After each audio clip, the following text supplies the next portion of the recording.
तो 13वां जो राष्ट्रीय मतदाता दिवस 25 जनवरी 2023 को मनाया गया। अब चूंकि 25 जनवरी जो 2023 को मतदाता दिवस मनाया गया था, इस कारण ये चर्चा में आ गया।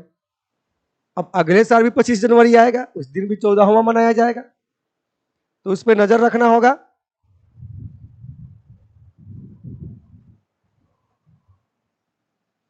महत्वपूर्ण बिंदु इसका क्या है, अब ये टोटली आपका सब्जेक्ट पर आधारित है, विषयगत है। ये प्रत्येक वर्ष मतदाता दिवस 25 जनवरी को पड़ता है। ये जनरल नॉलेज के लिए भी क्या है, जरूरी है। जो भारत के चुनाव आयोग के स्थापना दिवस को भी क्या करता है, चिन्हित करता है। इसका मतलब यह है कि मतदाता दिवस जिस दिन आप मनाते हैं, वो डेट जो है 25 जनवरी चुनाव आयोग के स्थापना दिवस के तौर पे भी चिन्हित किया गया है। उसी डेट पे उसकी स्थापना भी की गई थी। वो वर्ष था 1950, जब भारत का पहला चुनाव आयोग अस्तित्व में आया। तो ये सारे बिंदु आपके जनरल नॉलेज को क्या कर रहे हैं, संवर्धित कर रहे हैं। यह दिन मतदान के अधिकार की याद दिलाता है और यह मतदान की अवधारणा और मतदाताओं के नामांकन पर ध्यान केंद्रित करता है। भारत का लोकतंत्र मतदान के अधिकारों में निहित है। अब जैसे मतदान आप करते हैं, डेमोक्रेसी, राष्ट्रपति भी वोट करें और हम आप भी वोट करें, उनका भी एक मत का उतना ही मूल्य है और हमारे भी एक मत का उतना ही मूल्य है। ये तो डेमोक्रेसी की वैल्यू हो गई, ये तो लोकतांत्रिक मूल्य है। आपका डेमोक्रेसी इसलिए है कि आपका इस डेमोक्रेसी में अधिकार सुरक्षित है। आपके वोट की कीमत भी उतनी ही है जितना कि एक राष्ट्रपति के वोट की कीमत है। भारतीय डेमोक्रेसी में भारत का लोकतंत्र मतदाता के अधिकार में निहित है और इस दिन को देखने से देश की चुनावी प्रक्रिया का हिस्सा बनने का एक महत्व फैलता है। लोग जागरूक होते हैं अपने मतदान को लेके।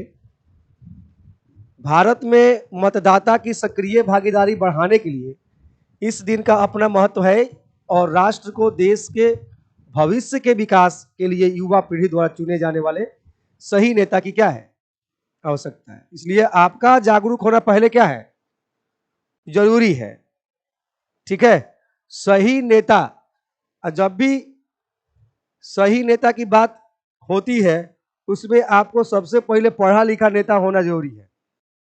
ये सोचते हैं आप, पढ़ा लिखा से ज्यादा एक कदम बढ़ के है जो लोगों की भावनाओं को क्या करे, समझे। वो पढ़ा लिखा हो या चाहे नहीं हो, केवल एक नेता में एक प्रशासनिक और एडमिनिस्ट्रेटिव अप्रोच बस होना चाहिए। पढ़ा लिखा हो कोई बात नहीं है, बढ़िया है, बहुत बढ़िया है, लेकिन अगर आप पढ़ाई लिखाई को मुद्दा बनाएंगे तो संविधान ने कहा ये आपको कह रखा है कि कम से कम नेता बनने के लिए मैट्रिक पास होना जरूरी है।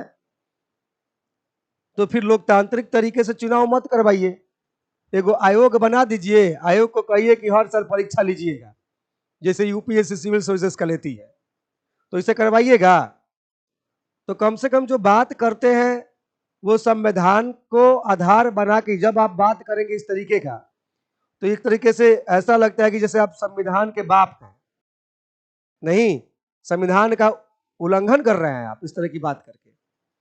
पढ़ा लिखा होना जरूरी है, इसका मतलब पढ़ाई लिखा होना जरूरी है, ये कोई जरूरी नहीं। अगर पढ़ाई लिखा होना जरूरी होता तो भारतीय संविधान में बातें कुछ और होती। तो योग्यता होनी चाहिए आपकी कुछ पदों के लिए तो है ही, लेकिन एक ही योग्यता आपकी है कि आप जनता के दिलों में बसते हैं कि नहीं बसते हैं। ठीक है, अगर आप जनता को अपनी बात से, अपने काम से प्रभावित करते हैं तो जनता निश्चित रूप से आपकी ओर क्या होगी, आकर्षित होगी। तो ये एक चीज है, तो आपको ले दे के जनता वोट करेगी तब आप चुने जाइएगा। आप ग्रेजुएट हैं कि पीएचडी हैं, उससे वोट नहीं मिलेगा। ढेर पढ़ल लिखल व्यक्ति एक से एक लोग उतार दीजिएगा, तो चारों को वोट नहीं मिलेगा। लेकिन उस क्षेत्र में काम करने वाले व्यक्ति को उतार दीजिए, अंगूठा छाप हो, अच्छा वोट आपसे अच्छा वोट लेके आएगा। तो जनता के बीच में कौन है, लोगों के बीच में कौन है, उसके दुख सुख के साथी में कौन है ना, ये देखना होगा ना। थीम इसका है, इस वर्ष के राष्ट्रीय मतदाता दिवस का विषय है चुनावों को समावेशी, सुलभ और सहभागी बनाना। मतलब कि कुछ ऐसा करना जिससे कि हर तबके के लोग वोट देने जाए, हर वर्ग के लोग वोट देने जाए और सब लोग सहज तरीके से क्या दे सके, वोट दे सके। अब तो पहले वाला काम नहीं होता है। पहले तो हो जाता था पोलिंग, क्या हो जाता था, फोकस वोकस, कोई किसी का वोट मार के चला आता था, नहीं। अब तो टेक्निकल होने से बहुत इस सब चीज पे क्या हुआ है, कंट्रोल हुआ है। फिर भी ईवीएम को लेके सवाल खड़े होते हैं, लेकिन सवाल खड़ी करने वाली पार्टियां भी कुछ वर्ष पहले ईवीएम के तहत ही अपनी सरकार बनाने में क्या रही थी, सफल रही थी। तो ये सब बात भी बिना हाथ पैर का दिखाई देता है। ये वही बात है, खिसियाई बिल्ली खंभा नोचे। आप हार गए तो आप लगते हैं ईवीएम में खोट निकालने, कहीं खोट नहीं मिलता है तो ईवीएम लेके चले जाते हैं। आज जब सरकार बनाए थे उस समय ईवीएम पे सवाल खड़ा नहीं कर रहे थे। तो जो पार्टियां हारती हैं उनको मुद्दा कुछ नहीं मिलता है तो ये लेके बैठ जाती है। तो ये सब बिना हाथ पैर का मुद्दा है ना। इस सब मुद्दा पे विशेष बात नहीं होनी चाहिए।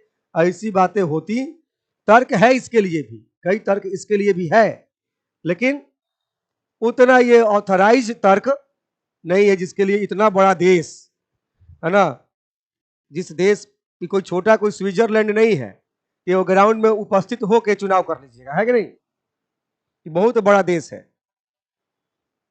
यहाँ पे आपका 90 करोड़ से ऊपर तक संभव है कि वोटर्स होंगे आपके देश में, जो नाम में इंगित होगा उनका। इतिहास में जाएं तो 25 जनवरी 2011 को पहली बार भारत में राष्ट्रीय मतदाता दिवस मनाया गया था। ये भी आंकड़े हैं जो आपको ध्यान रखना चाहिए। और भारत सरकार को लोकतांत्रिक तरीके से चुना गया था।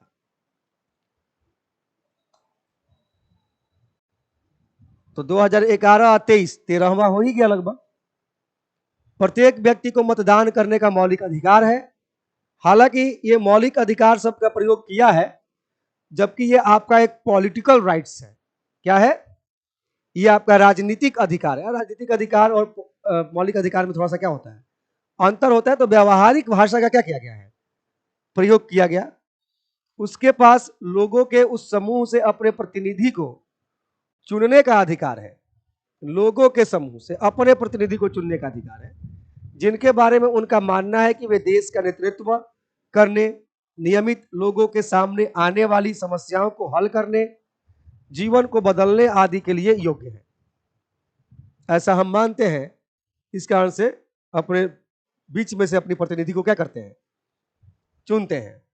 भारत में राष्ट्रीय मतदाता दिवस के बारे में जागरूक होना महत्वपूर्ण है, क्योंकि हमारे देश का भविष्य हमारे द्वारा चुने गए नेता पर निर्भर करता है।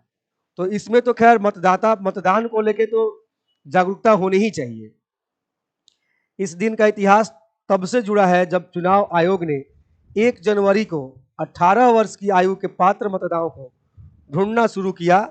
बाद में उन्होंने खुद को मतदाताओं के रूप में नामांकित किया और चुनावी फोटो पहचान पत्र सौंप दिया गया। ठीक है, मतलब कि हर बार आपका नाम इस महीने में क्या होता है, भेजा जाता है। उसके बाद आपके नाम के द्वारा एक वोटिंग कार्ड आपको मिल जाता है।